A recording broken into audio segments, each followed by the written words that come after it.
હવે નજર કરીશું વિગતવાર સમાચાર પર। વડોદરાની જમનાબાઈ હોસ્પિટલના કેમ્પસમાં કરુણ અકસ્માતની ઘટના સામે આવી છે।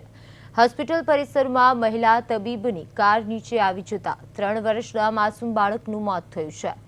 સાબરકાંઠાના પોસીના તાલુકા પોઈપડિયા ગામના નરેશભાઈ અંગારિયા પરિવાર સાથે હોસ્પિટલ આવ્યા હતા અને તેમની સાથે 3 વર્ષનો પુત્ર નિવેદ પણ આવ્યો હતો। હોસ્પિટલ પરિસરમાં રમતા બાળક પર અચાનક કારના પૈડા ફરી વળ્યા હતા।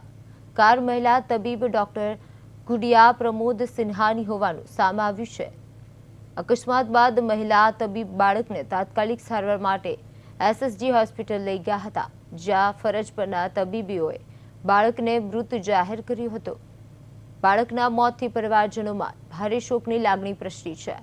જમનાબાઈ હોસ્પિટલના કેમ્પસમાં અકસ્માત છતાં બાળકને એસએસજી હોસ્પિટલ લઈ જવામાં આવતા મામલો ચર્ચાનો વિષય બન્યો છે। પોલીસે સમગ્ર મામલે તપાસ શરૂ કરી છે।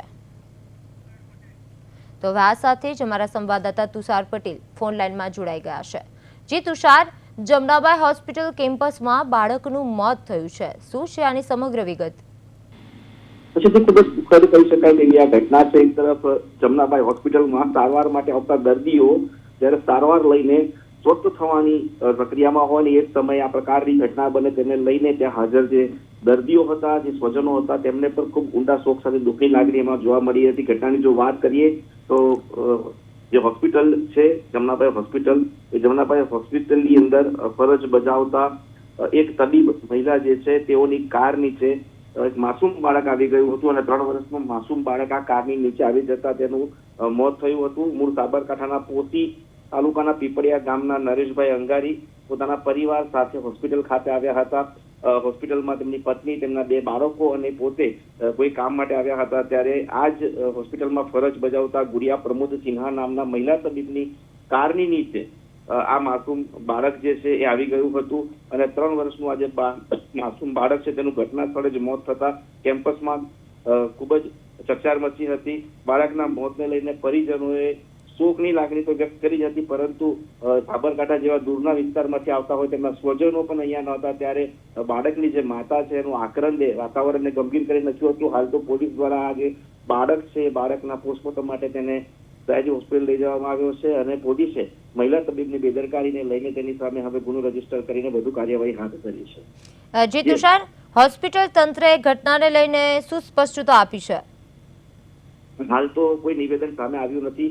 પોલીસ દ્વારા ઇન્ક્વેસ્ટ કરી દેવામાં આવ્યું છે અને જે મૃત બાળક છે 3 વર્ષનું જે બાળક ગારની નીચે આવી ગયું હતું તેના પોસ્ટમોર્ટમ માટેની તજવીજ હાથ ધરાઈ છે। કેમ કે સૌથી પ્રાથમિકતા પોલીસની એ રહી છે કે આ બાળક જેમ જલ્દી બને એમ બાળકના મૃતદેહને જો એના પરિજનોને આપવામાં આવે તો તેઓ સાબરકાંઠા તેની અંતિમ ક્રિયા માટે પહોંચી શકે। હાલાકી પોલીસ અધિકારી સાથે મૌખિક વાત કરતા તેઓએ જણાવ્યું હતું કે કાયદેસરની કાર્યવાહી પણ થશે, પરંતુ હજી આ બાળક જે છે તેના માતા પિતાનું નિવેદન લેવાનું બાકી છે। હોસ્પિટલ સંકુલમાં સીસીટીવી અથવા તો હોસ્પિટલમાં જે ઘટનાના નજરે જેમને જોઈ છે તેઓના નિવેદનો પણ બાકી છે। ત્યારે હોસ્પિટલ તરફથી પણ આધિકારિક રીતે કોઈ પણ બયાન હજી સુધી સામે આવ્યું નથી। આ ઘટના આકસ્મિક રીતે સર્જાઈ છે કે પછી ખરેખર બાળકના વાતને કારણે તેનું મોત થયું છે, એ બંને દિશામાં હાલ પોલીસ તપાસ કરી રહી છે। જી તુષાર, સમગ્ર માહિતી બદલ આપનો આભાર। મહિલા તબીબની કાર હોવાનો ખુલાસો થયો છે। એક બાળકનું મોત નીપજ્યું છે। બાળકને એસએસજી હોસ્પિટલ પર લઈ જવામાં આવ્યું છે।